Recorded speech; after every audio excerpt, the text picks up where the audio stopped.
Berarti Bible Anda, Beda bunyinya. Bible Anda tidak.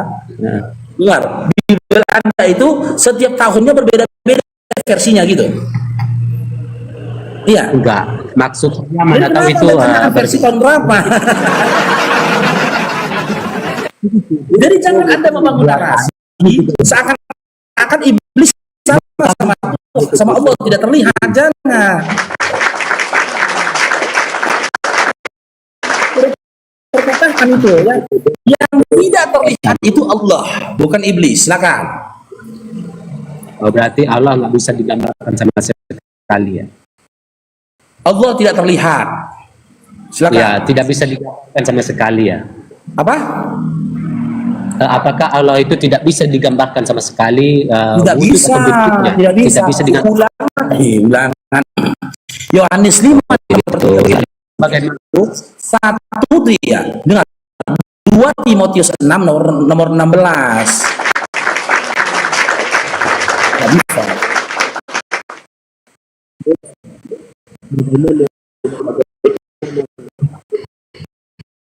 Bagaimana kita bisa mengenalnya kelak? Nah, gini.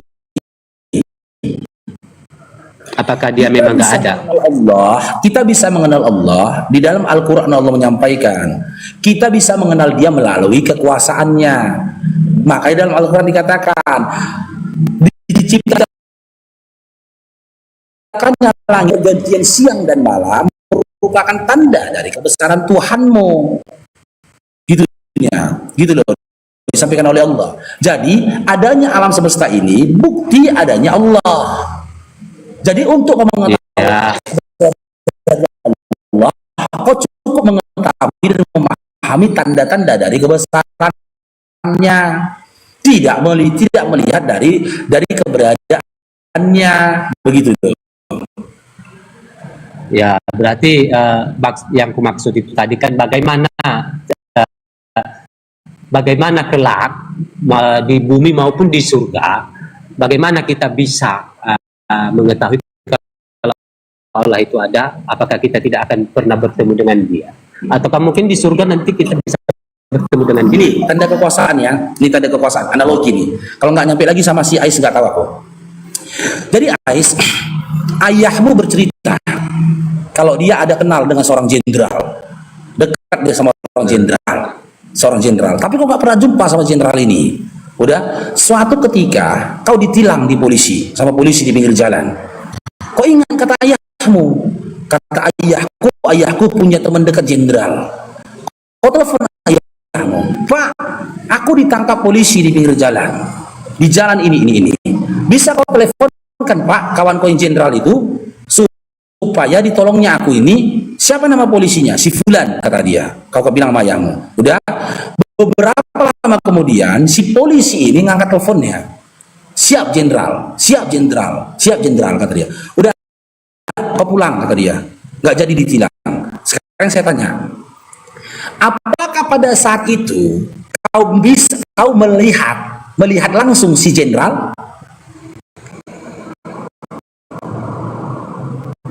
Ya, nah itu yang Bang Faru maksud itu kalau lagi wah itu artinya itu. Kalau kita lagi kecil kali suaranya kepada orang-orang itu, ya kita nggak ada jumpa. Nah, yang saya tanya, apakah pada saat itu Anda melihat si jenderal? Hah?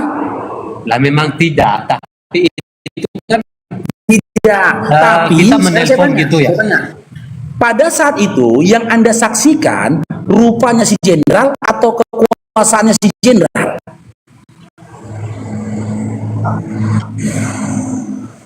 Rupanya si jenderal, bentuknya si jenderal atau kekuasaan si jenderal? Suaranya yang didengar. Suaranya dari telepon. Kok suaranya yang kau dengar? Kuasaan ya Allah. Gak ada dengar suara dia. Karena dia nggak ada ngomong sama kau ngomong sama bapak. Kan nelpon kan, kita bisa dengar suara. Yang kau telepon bapakmu. Kita bisa dengar suaranya di telepon. Hah? Apa? Oh berarti Oh, bapakku yang nyuruh jenderal gitu maksudnya habis itu. Tidak, gini Dinda. Yang kamu telepon itu adalah bapakmu. Bukan si jenderal, tapi bapakmu yang menelepon si jenderal. Itu yang benar. Saat itu yang kau saksikan, wujudnya si jenderal, bentuknya si jenderal, atau kekuasaan si jenderal. Kalau kau tak berupaya mematikan akalmu, maka kau akan menjawab, yang kusaksikan adalah kekuasaan si jenderal. Di mana dengan dia menunjukkan kekuasaannya, tidak jadi polisi itu menilang aku, bahkan membiarkan aku pergi. Dan bukti adanya, bukti kau menyaksikan kekuasaannya adalah bukti adanya si jenderal. Karena tak mungkin kekuasaannya bisa kau saksikan jika wujudnya, dirinya tidak ada di atas bumi ini. Begitu juga dengan Allah. Tiada siapapun yang bisa melihat Allah. Itu yang dikatakan Yesus dalam Yohanes 5 nomor 37. Bapa yang mengutus aku, dia yang bersaksi tentang aku, tiada seorang pun yang bisa melihat wajahnya, rupanya, dan tidak seorang pun yang bisa mendengar suaranya. Begitu juga yang tertulis dalam 2 Timotius 6 nomor 16. Dialah yang tidak bisa dijangkau oleh maut, dia bersemayam di dalam terang, seorang pun tidak bisa melihat rupanya. Lalu kalian paksakan sosok manusia yang tergantung dalam kondisi terkutuk di kayu salib kalian sendiri. Keinginan dari melihat sosok Tuhan, keinginan dari melihat Tuhan yang terlihat. Dengar Dinda, sedikit lagi abangnya. Habis ini kamu bicara. Dengar Dinda. Keinginan dari melihat sosok Tuhan yang terlihat itu adalah ajaran paganisme. Itulah yang didoktrin oleh Paulus kepada kalian, di mana pengajaran-pengajaran dia diserap dari pengajaran paganismenya Yunani. Maka tak heran erat hubungannya antara kitab Kristen dengan Yunani.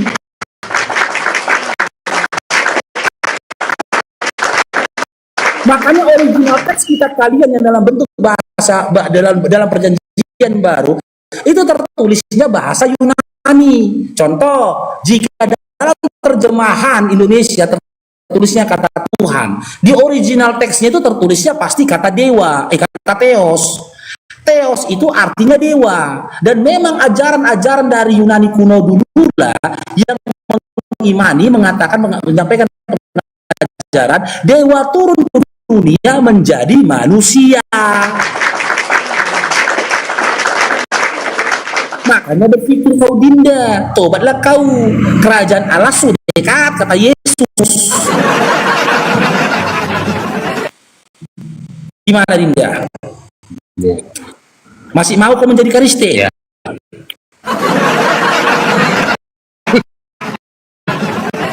Akan cair ya kan? Saya bukan pendeta. Dibohongi oleh jemaat, mana peduli dia. Orang kan itu yang diajarkan oleh Paulus dalam Roma 3 nomor 7. Ya kan, boleh dia berdusta dalam kitab 2 Korintus 11 juga begitu pengajaran dari Paulus, gitu loh. Dia merampok jemaat, itu dia melanjutkan itu. Dan diajarkan oleh Paulus boleh itu, ya kan? Penting cair Pak Pendeta kan? Gimana Pak Pendeta? Merampok apa ya? Istilah-istilah gitu. Merampok istilah-istilah maksudnya ini. Loh, kita istilah-istilah. Di dalam kitab Korintus, Paulus itu mengatakan dia telah merampok jemaat. Anda nggak tahu? Di mana Korintus? Bang Paro, janganlah Bang Paro, aduh kasihan kali aku. Aduh, rungkat perpuluhan ini, kolekte rungkat ini. Rungkat kolekte ini, aduh. Dan aku ya Pak Pendeta Bang Paro ya. Aku dari tadi diam aja loh. Aku dari tadi diam Bang Paro. Aku udah ingetin Bang Paro ya. Aku udah ingetin Bang Paro, jangan gitulah, aduh ingetin dia ya. Nih, baca Dinda. Makanya aku bilang kalian masih Kristen, nggak tahu kalian Bible kalian. 2 Korintus 11 nomor 8. Jemaat-jemaat lain telah kurampok dengan menerima tunjangan dari mereka supaya aku dapat melayani kamu, katanya. Makanya nggak heran pendeta tuh merampok jemaat gitu loh. Itu versi di Makanya tahun Bapak berapa? Pendetanya Ais, kenapa masih Ya. melakukan perpuluhan dan juga merampok jemaat? Itu ajaran dari Paulus. Gitu loh.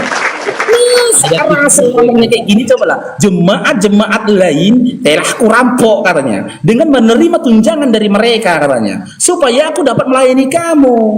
Gitu loh. Kan Bapak Pandita juga dapat tunjangan-tunjangan kan? Jadi ceritanya begini Bapak Pandita, Paulus dan kalian mendapat tunjangan dalam bentuk materi. Sementara Yesus dapat tunjangan pukul-pukul. Dia meninggal dari kayu salib, coba lah. Yesus dapat tunjangan kaki, dia gudubang. Bunga dia. Paulus dan Anda dalam kitab 2 Korintus 11 nomor 8 tadi mengatakan dapat tunjangan cair, ya kan? Makanya saya bilang, Yesusnya hidup menderita, kalian hidup senang-senang. Itu karena memang logika kalian berpikir tentang hukum ya untung rugi dalam memahami sesuatu, gitu. Gimana Pak Pendeta? Baru baca ayat itu 2 Korintus 11 nomor 8 itu baru baca ya? Nggak pernah baca kitab itu, nggak pernah. Beda lah ayat kita, itu ayat yang lain sama itu Bang Faru itu. Wah, ayat yang lain, kurang ajar mereka. Ini ya, Pak SD dia punya Bible di rumahnya. Tengok, itu buka 2 Korintus 11 nomor 8. Dibilang dia ayat yang lain itu. Coba baca itu. Kemudian saya dari Bible ya. 2 Korintus. Itu buku sama dia ada buku Bible ya. Dan kau bilang aku bohong ya. Aku 2 tunjukkan Korintus sama kau di Google tadi supaya kau percaya. Kalau nanti muncul kau yang ngomong, kau bilang aku bohong. Buka di buku Bible-nya kok, sama nggak isinya? Jemaat Ya, 2 Korintus 11 nomor 8 ya. Iya, 2 Korintus 11 8. Sebentar. Ini tengok ya. Awas kalau ternyata aku benar Bapak Pandita. 2 Dekuk cabut dulu Diko. Korintus 11. Baru 2 baca Korintus gitu. 11 nomor berapa? Nih, kita Berapa? cari ya. Ini tulisannya kecil ya. Tulisannya Ah. kecil. Aku bacakan ya, aku bacain ya, tulisannya kecil. Dibesarin pun bisa usah dia. Nih, jemaat-jemaat lain telah kurampok dengan menerima tunjangan dari mereka supaya aku dapat melayani kamu. Nih, Bible. Ini nih ya. Nih, Tunggu, itu. Bible. Nomor berapa? Itu Soalnya isi. saya dapat Ya. ada Ya. Alkitab Pak di sini. Pendeta, itu isinya kok sama dengan yang kau katakan tadi. Itu Bible-nya palsu Pak Pendeta. Bible isi palsu. Itu palsu. 2 Korintus berapa? Palsu itu. Ya kan? Coba Bible-nya Pak Pendeta dulu tunjukkan dulu. 2 Bible-nya Korintus Pak Pendeta dulu. Bacakan. 11 nomor 8. Enggak, Bible Pak Pendeta tunjukkan dulu. 11 Bible Pak nomor Pendeta. 8. Palsu itu. Bible itu SD palsu itu, walaupun tertulis di situ Alkitab itu palsu itu, kurasa itu palsu. Bible Pak Pendeta dulu bukan, 2 Korintus 11:8, buka dulu cepat. Buka dulu Pak Pendeta cepat.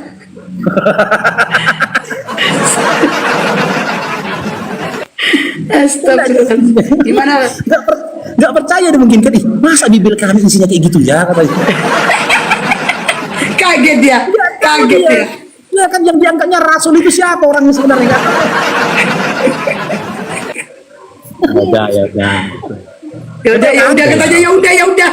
Jadi tunggu dulu. Pak Pendeta ini palsu apa asli? Asli. Asli. Ya udah. Asli katanya. Asli, oke. Oke, ini ada yang mau naik ini, Sisius. Dia katanya mantan mu'alaf. Kita lihat dulu ya. Oke, Bapak Pandita di bawah dulu ya.